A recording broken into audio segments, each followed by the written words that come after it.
प्यारे बच्चों, आज हम कर रहे हैं कक्षा तीसरी झिलमिल की जो पाठ्य पुस्तक है उसका 10वां पाठ कर्म की जीत। यह कहानी है कि एक बार वर्षा के देवता इंद्र को घमंड ने घेर लिया।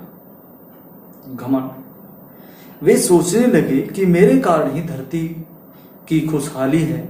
मैं मेघों को आदेश देता हूं तभी वे जल बरसाते हैं, उससे धरती पर खेत फलती फूलती है, पशु पक्षी आनंदित होते हैं और सभी जीवों की प्यास बुझती है। इनके बदले में मुझे क्या मिलता है? सम्मान करना तो दूर, कोई मुझे याद भी नहीं करता। ठीक है, मैं अगले कई वर्षों तक वर्षा नहीं करूंगा। धरती के प्राणियों की अकल अपने आप ठिकाने आ जाएगी। यह सोचकर इंद्र देवता ने मेघों को अपने महल में बंद कर दिया। मेघ बादल, तो बादलों को बंद कर दिया। आषाढ़ मास आ गया, ये देसी महीनों के नाम है। पानी न बरसा। आषाढ़ के आधे दिन भी निकल गए, बादल दूर दूर तक दिखाई नहीं दिए। इसके बाद सावन बीता, भादो आया, पर पानी की एक बूंद न बरसी। वर्षा के कहीं कोई आसार दिखाई नहीं दे रहे थे। किसान बादलों की बाट देखते देखते थक चुका था। एक दिन उसने अपने बेटों से कहा, चलो खेत में हल चलाएं। यदि इंद्र देवता अपना काम करना भूल गए हैं तो हमें अपना काम नहीं छोड़ना चाहिए। किसान और उसके बेटों ने अपने खेतों में हल चलाया। किसान कुछ दिन बाद अपने बेटों से बोला, चलो खेत में बिजाई करें। वे बीज लेकर खेत में पहुंचे और बुआई का काम शुरू कर दिया। पेड़ों की छाया में दुबका एक मेंढक यह सब देख रहा था और बोला, खेत में बुआई करने से क्या फायदा? अब इतने दिनों से पानी नहीं बरसा। किसान ने उत्तर दिया, पानी भले ही ना बरसे, अनाज भले ही ना हो, पर हम अपना काम नहीं छोड़ सकते कि हमें अपना काम करते रहना है। अगर पानी 12 बरस तक न बरसा तो मेरे पुत्र तो खेती करना ही भूल जाएंगे।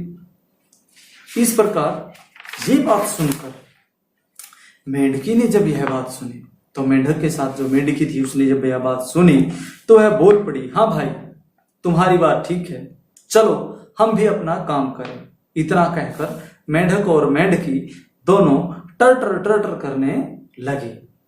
उनकी टर्टर की आवाज सुनकर मोर वहां आ गया। मोर कहने लगा, क्यों री मेंढकी, पानी बरसने के तो कोई आसार ही नहीं है, तुम्हें टर्राने से क्या फायदा? मेंढकी बोली, अगर पानी 12 वर्ष तक नहीं बरसा तो मैं तो टर्राना छोड़ दूं, तो टर्राना भूल ही जाऊंगी। कि अगर मैंने टर्राना छोड़ दिया तो मैं टर्राना भूल ही जाऊंगी। भला मैं अपना कर्म, अपना काम क्यों छोड़ूं? मोर को मेंढकी की बात जच गई, उसे ठीक लगी और पीहू पीहू की आवाज गूंज उठी। इंद्र ने सब यह देखा तो सोचने लगे, मैंने तो अपना काम बंद कर दिया, लेकिन ये सब लोग तो अपने काम में जुटे हुए हैं। इस रहस्य का पता लगाने के लिए इंद्र भेष बदलकर किसान के पास आया और पूछा, भैया, जब बादल बरसने के आसार ही नहीं है तो तुम खेती क्यों किए जा रहे हो? किसान बोला, वर्षा करने वाला अपना काम करे या ना करे, वह ठहरा देवता। हमारे लिए तो काम ही सर्वोपरि है, सबसे ऊपर है। मेंढकी भी बोली पड़ी, टर्टर कर बादलों को बुलाना हमारा काम है। बादल आए या ना आए, हम टर्राना छोड़ दें तो हमारी संतानें टर्राना भूल जाएंगी। अब मोर भी बोला कि पीहू पीहू करना हमारा कर्म है, हमारा काम है, से सब बातें छोटी हैं, इसलिए हम तो अपना कर्म नहीं छोड़ेंगे। वर्षा के बिना पेड़ पौधे, जानवर, पक्षी सभी परेशान हो उठे। लोग हर समय आसमान की ओर टकटकी लगाए देखते रहे। किसान, मेंढक और मोर की बातें सुनकर इंद्र की आंखें खुल गई। उसे अपनी गलती का एहसास हुआ, अपनी भूल का पता चला। उन्होंने तुरंत अपने महल का फाटक खोल दिया और बादलों को आजाद कर दिया। आजादी की खुशी में बादल दौड़ते भागते आसमान में चारों ओर छा गए। उनकी खुशी की गड़गड़ाहट से पूरा आसमान गूंज उठा और कुछ ही समय में वर्षा होने लगी। प्यारे बच्चों, किसान, मेंढक और मोर के कर्म की जीत हुई।